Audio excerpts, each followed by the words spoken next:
Hello everybody, welcome back to the channel. Manchester United sack Erik Ten Hag. It is over, it is game over. Manchester United move on after two and a bit seasons. Man United sit 14th in the Premier League table. No wins in the Europa League. Can't hit a barn door when it comes to scoring goals. And I feel like this was inevitably going to happen at some point. I really thought this morning I wouldn't be having a look at that on my phone, on my Twitter page. I thought we'd wait until the Chelsea game at least before we sacked him. But then again, you're just waiting on another loss, aren't you? It was inevitable this was going to come after the losses to Liverpool, the losses to Spurs, both at home. And if another one had happened at Chelsea on next Sunday, he would have been sacked then as well. But I'm kind of glad it's come a bit earlier, and I think we've left ourselves in a position where we can maybe save ourselves this season. But I don't think it's just on the manager. I don't actually think this squad is good enough to compete with the likes of Arsenal, City, Liverpool. Not even that. I don't think we have the squad to compete with Chelsea and Aston Villa for fourth place. Not even Spurs. I know Spurs lost as well yesterday, but I think we are so far behind it. And what are the next steps from here? Ruud van Nistelrooy will take over he's got a midweek game against Leicester in the Carabao Cup on Wednesday night, and then we play Chelsea at home on Sunday, which two massive games, two games we have to win. But one warning I'd set out to Ineos as well is the fact that even if Ruud van Nistelrooy is winning games left, right, and centre, and we're the feel-good factor's back. We've seen this movie before with Ollie. When he came in after Mourinho. After a few months we were winning games, and then we have a good season the season after, and then the players will decide, well, you know what, we're not up to this anymore. We can't be arsed, and then they'll fuck it all up again. So I don't want Ruud van Nistelrooy to be the permanent manager of United.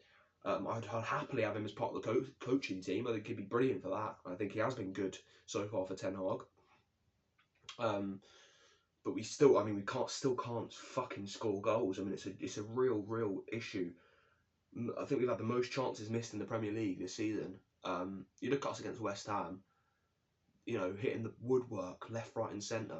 Fabianski making worldy saves. It's becoming really difficult to watch, and it's a real low point as a fan for Man United. A real low point. 14th in the league. No wins in the Europa League, and it's just weird. Again, it's weird managerial decisions that he's making. Playing Mazraoui as a number 10 against Fenerbahce it's just odd. Not playing Agate against West Ham when he had an amazing game against Fenerbahce in the Europa League, and you spent £60 million on him, and you choose to play Casemiro instead, the guy that you tried to push out all summer. So again, it doesn't make any sense. Do I think we can push on now for the remainder of the season? I hope so. I really hope so. Do I think we'll get top 4 at this stage of the season? Absolutely not. Do I think we'll get top 6? Hopefully. That's literally where I'm at. I mean, we finished 8th last season. We've got to aim for 5th, I think, this season. Oh, obviously aim for the top 4, but I can't see us getting past Chelsea and Spurs for that 4th spot, and even Aston Villa. But I mean, if we beat Chelsea next Sunday, it's a massive 3 points, that is. And you know what? It's going to be refreshing to have a look at Ruud van Nistelrooy's lineup as well for the next few games, because Man United need to win. Man United need to win desperately. We desperately need points. We're in the bottom half of the table. Honestly, it's been, the more we think about it, then maybe the decision was wrong to keep Erik Ten Hag after the FA Cup final win. I was all in for keeping him. I thought it was the right decision, give him a 3rd season, and he spent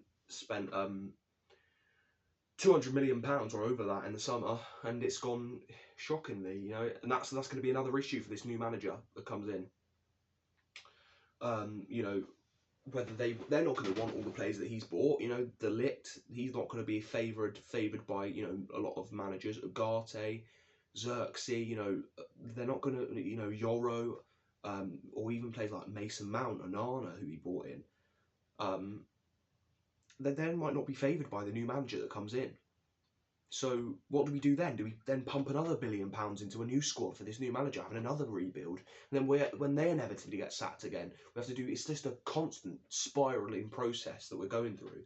The Ineos have somehow got to change, and it's got to, you know, the good structure above has got to funnel down into the first team, into the culture of the squad. And anyway, let's get on to who I think Man United should appoint as a long-term manager. I mean, my dream option, I mean, we've heard reports this morning about Xavi becoming Manchester United manager, and I thought, when I first saw that, I thought, it didn't feel right to me. That's not a right, I don't think that's a right appointment. I saw this a few weeks ago, but I just it didn't sit right with me. I mean, maybe I've thought about it a bit more, and it's not the worst. I don't think it'd be a bad appointment at all. But my dream would be Julian Nagelsmann from Germany, the German national team manager currently. I think he's got a contract until the World Cup 2026.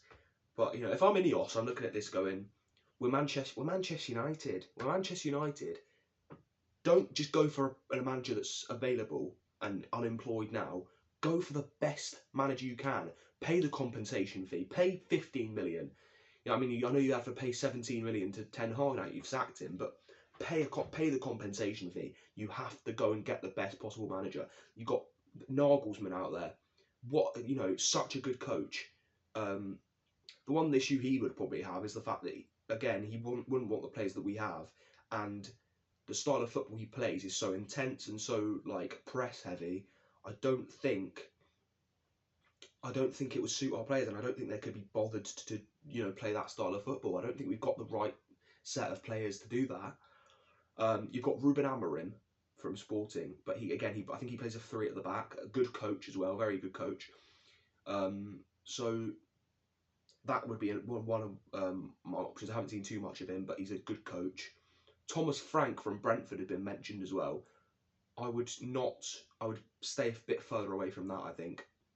A manager who plays with not a lot of the ball, I don't think he would be suited to Man United. And Brentford and Man United is a very different ball game. I know he's been fantastic for Brentford. Don't get me wrong about that, but I'm not too convinced about that.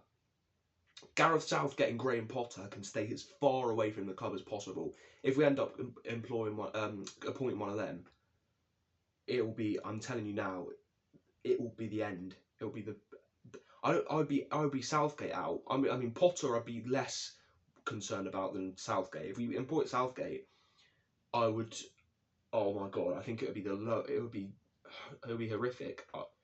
I would be Southgate out from the moment he signed, 100,000,000%. It's shocking. He's a terrible coach. I don't know why England stayed with him for so long. He's a shocking coach. Plays, you know, horrible, pragmatic defensive football. That's not what we need here. We need a fresh start.